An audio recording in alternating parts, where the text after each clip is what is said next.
Nama saya Indrio, umur 16 tahun. Saya pecinta Naruto dan saya seorang guru. Dengarkan cerita saya. Mungkin kita akan teringat dengan janji kemerdekaan, mencerdaskan kehidupan bangsa. Ya, itulah yang tertera di Undang-Undang Dasar kita.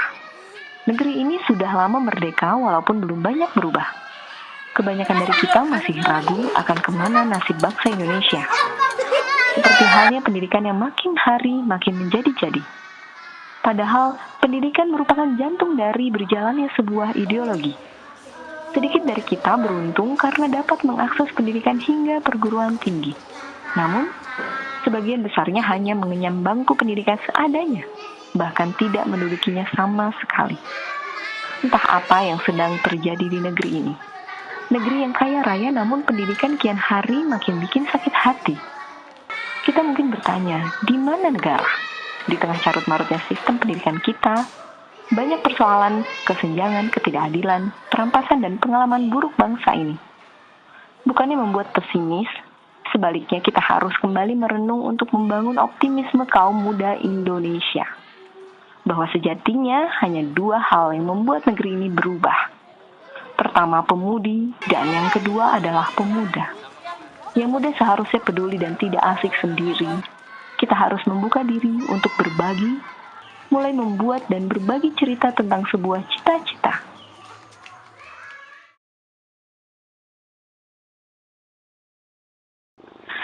Akan kumulai dengan ceritaku ini. Cerita sederhana penuh dengan mimpi yang sedang kuperjuangkan untuk terjadi. Karena mimpiku adalah menanam harapan di atas bukit. Di tengah keterbatasan, tawa, sedih, dan luka sudah terbiasa kami hadapi. Karena dengan di tangan kita semua hal dapat tergapai. Pertama, waktu aku lulus dari MTS sih, ketemu Pak Sudir. Terus diajak oleh Pak Sudir untuk menjadi guru di sini. Terus dari teman juga ada ajakan suruh merantau sih. Cuman ya karena dari jauh aja mau ke sini juga mau ngajar di sini. Tapi kenapa sayang itu enggak gitu. Akhirnya saya memutusin untuk jadi guru di sini dan mengabdi. Terus itu saya ingin mencerdaskan anak-anak sini dan mengurangi pernikahan ini juga di sini. Dulu juga belum ada sekolahan juga, jalannya juga belum aspal. Terus ya keadaan sekolah juga belum memenuhi syarat. Terus bangku dari kursi sampai meja, terus papan tulis, kapur itu juga masih minjem warga. Itu masih kurang semuanya, dari penghapus juga. Gaji saya cuma 200, itu pun 1 tahun juga nggak digaji. Dan kebutuhan untuk 1 bulan juga nggak cukup karena itu cuma 200. Jadi saya mencari rumput terus sama mencari kayu bakar. Itu pun nggak disetujui sama orang tua. Itu terutama dari ayah. Ayah itu nggak mendukung kalau aku sendiri itu jadi guru karena gajinya juga cuma 200. Kalau ibu itu sangat mendukung aku jadi guru di sini juga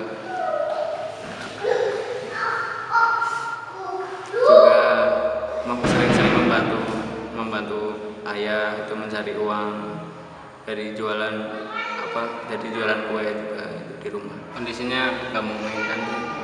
Terus dari guru dan siswa ini masih kekurangan banyak. Dari sekolahan kurang mebel juga, dari bangku sampai kursi itu masih kurang. Terus buku, terutama itu di pelajaran, itu yang sangat membingungkan di situ. Kalau kami mengajar itu pakai berpikir sendiri itu nggak nyampe semuanya. Terus dari guru-guru itu yang dari jauh itu perjalanannya hampir 1 jam lebih dan jaraknya juga 3 kilo. Itu pun berjalan, itu nggak naik kendaraan apapun ke sini. Jadi kalau pagi mungkin berangkat jam 6 sampai sini jam 7 sampai setengah 8 gitu. Soalnya sekolah di sini baru kelas 1 sampai 2, yang 3 sama 4 itu sekolahnya itu jauh juga ke Siwara, jaraknya juga 3 kilo. Itu pun jalan kaki, nggak ada kendaraan satupun, soalnya jalannya juga masih tanah juga, belum diaspal. Kalau cita-cita saya ingin memajukan desa dan juga mengembangkan anak-anak muda di sini. Terus, harapan saya murid-murid yang saya didik dan saya ajar itu semoga bermanfaat terus bagi orang tua, bangsa, dan negara itu. Dan juga harapan saya lagi, saya ingin mengurangi pernikahan dini yang banyak di desa ini, dan pemuda-pemudi yang ada di Indonesia itu bisa peduli pada masalah pendidikan. Kalau menurut saya, pendapat saya sih, pendidikan itu harus gratis. Soalnya di desa ini banyak anak-anak yang putus sekolah dari SD, SMP, SMA itu, dan banyak yang tua, banyak yang nggak bisa lanjut soalnya pendidikan itu mahal, apalagi kuliah. Jadi SMA aja udah mahal, apalagi